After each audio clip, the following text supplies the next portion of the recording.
Hi guys, this is Heather Foster and this is my video for the generational workplace, and I just want to apologize in advance, but I have been battling the flu for the past 2 weeks, so it might be hard to hear me. I'm speaking as loud as I physically can. But anyways, on to the project. So my interviewee was one of my coworkers from Plato Academy St. Pete, and he actually started working around the early to mid 80s. And his first job that he considers a job was his family shoe store. And he said that he would stock shoes and clean shoes at the family shoe store. And then after that, around the age of 15, he started working in a catering company with one of his friend's parents.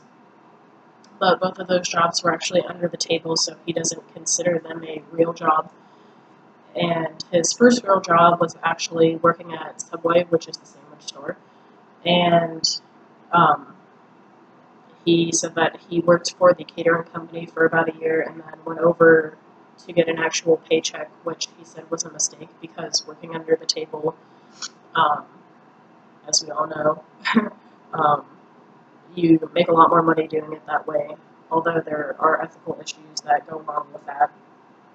And he said that back when he was working around that age, technology was not a big thing. So working with computers and in the computer field and technology field was a very specialized type of job. And the biggest jobs back then were mechanics and nurses. And his parents were actually mechanics and nurses, and they still are till this day. And he said that, people back then, they either loved their job or they completely hated their job. And if they loved their job, then they would go home happy. And, it isn't too much different than how it is today. But a lot of people, starting around the 80s, figured that if they made more money, that they would be happier. And that was completely incorrect. And he said that around the time that he was working, that everything was becoming more diverse with the workplace, and his family's shoe store was actually ran by his family, obviously, but his family was Jewish, and the shoe store was actually, as he said, in the smack dab middle of an African-American type neighborhood. And anybody that worked there that was not a part of the family was African American, and all of the customers that they had were pretty much African American as well. And he said a lot of businesses back then were ran by families, so you had that type of diversity. And with the way that he described the managers that he pretty much dealt with, I would say would go toward the classical management approach, just because his managers wanted them to get the work done. They didn't want any slacking off. They just communicated what they wanted done and get it done. And he said that that was his work ethic as well, and it still is, that he shows up to a job to get his job done, and he has never dealt with bribery, that his salary to support his family was a good enough bribe for him to show up to work and do his job. And one main thing that he said was different is obviously the wages. He said that he started his Subway job around 1987, and the minimum wage back then was $3.35. And he was 16, working part-time, and he said that if he worked an entire week, that sometimes he wouldn't even make even $100.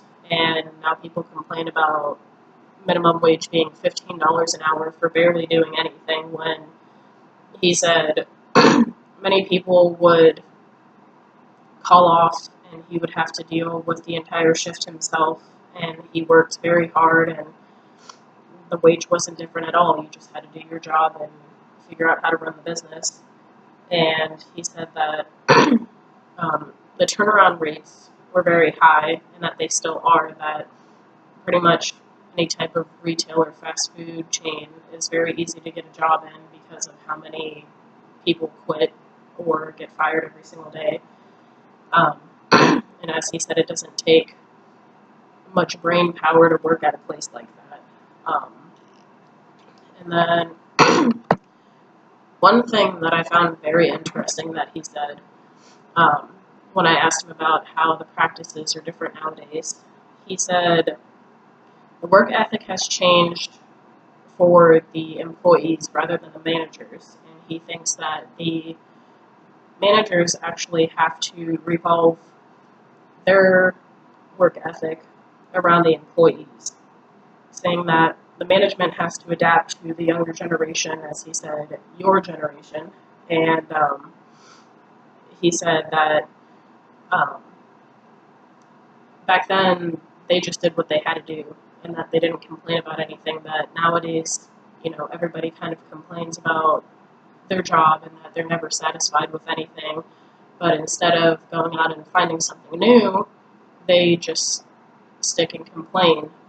And he said that he believes that his generation was the last generation to have shame. And what he means by that is he would never go up to a manager and constantly ask for a raise or constantly complain about something. He would just do his job and get it done with. And he thinks that my generation doesn't have shame anymore because we're constantly complaining about everything. And he said a lot of it has to do with the technology, because every single person pretty much has a piece of technology that's around them, rather it be a phone, computer, television, anything of that sort. And he thinks that it's a lot easier for managers to actually manage nowadays, because he thinks that managers can just kind of go into the technology, whether it be your phone or computer, and they can gather all of the data that way. That the communication is lacking a lot nowadays because of technology. And he said that even punch cards don't exist anymore, that you just log on to a computer to sign in and everything like that. So I just thought that it was highly interesting with what he had to say about how the world kind of revolves around the new generations that come, and how everyone has to adapt to them rather than adapting to the new world that they come in. So I thought it was very interesting, and I learned a lot from him, and I can't wait to hear your guys' video.